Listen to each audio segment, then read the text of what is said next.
Everybody, so we're now returning from our farm lot and headed back home.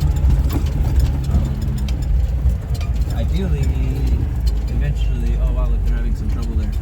The road is very muddy here now because they're doing some work on it.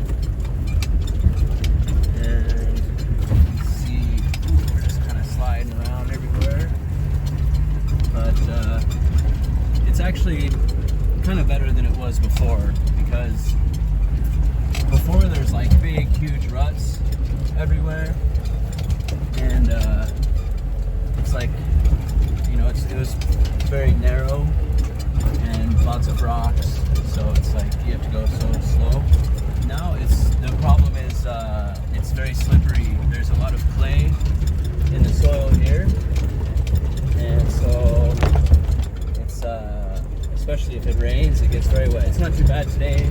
There really hasn't been too much rain actually, but it does rain here a lot, almost every day. But so now it's like kind of more manageable, unless it's raining, in which case you can't really get up here if it's raining, unless you've got like you need mud tires. I've got all terrains on here, and they really struggle to get up some of the steeper spots. But yeah, it's fun. It's kind of fun, you know, driving out here. I've always liked off-roading. I grew up in Idaho.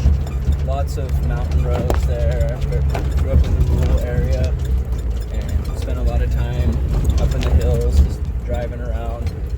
So I'm kind of used to this. I'm a little more familiar than like someone who might have come from the city.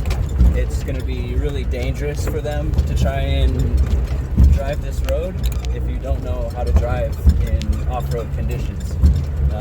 It's very steep on the sides of the road. It looks like okay, but if you see here, it's an illusion. You see the brake there? So basically, there's like only a couple of feet to catch you on the side. Sometimes there's a berm, sometimes there's not. And if you go off the side, it's game over for whatever you're driving, and maybe yourself as well. So, but it's nice up here. The people are really friendly, and we enjoy it coming up here. So it's always a good time. Lots of coffee going around, and sometimes some tanduay.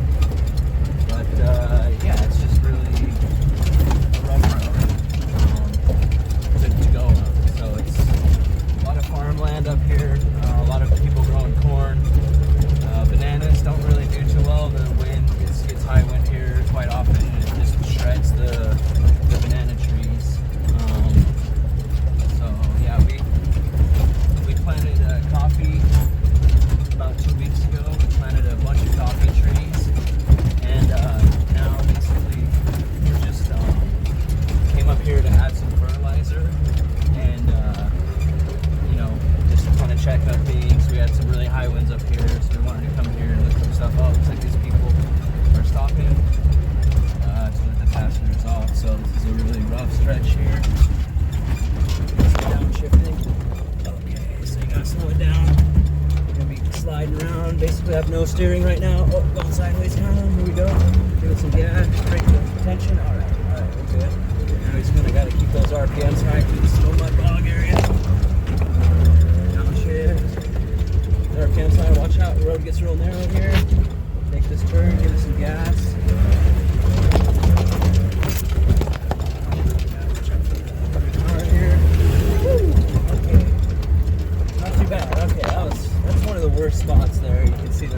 moisture on the road back there. But it's pretty common for people to get stuck on these roads. I'm still doing a lot of sliding around. Hopefully this guy gives me some space, because I basically have no brakes right now. I'm just trying to keep her straight. Alright, here we go. Gotta keep our momentum up because these little mud bog areas. Alright, so that's kind of what it's like. It's about 3 kilometers or a mile and a half or so, give or take. I'm not too good at metric to imperial conversions, but I do know that it's a good little trip, and it's steep the whole way. You're either going up or you're going down. If we're going to the farm lot, and it's like uphill basically this whole stretch, and they are planning to pave this area, which is kind of nice, but it's still pretty rough right now. So you can see we're about to hit pavement, and we've got some cement trucks down here, dump truck, and they're kind of just getting ready to do some work on this road. So always a good time driving up here, but I'm gonna be a little bit sad when they make it pavement, just because it's kind of fun for me to do this. This is one of the reasons why I got this Suzuki, so that we could get to these areas. But at the same time, I'm also going to be really relieved to have some pavement. So that's it. Now I just take her out of the low 4, put her in 2-wheel drive, and it's pavement from here all the way back home. So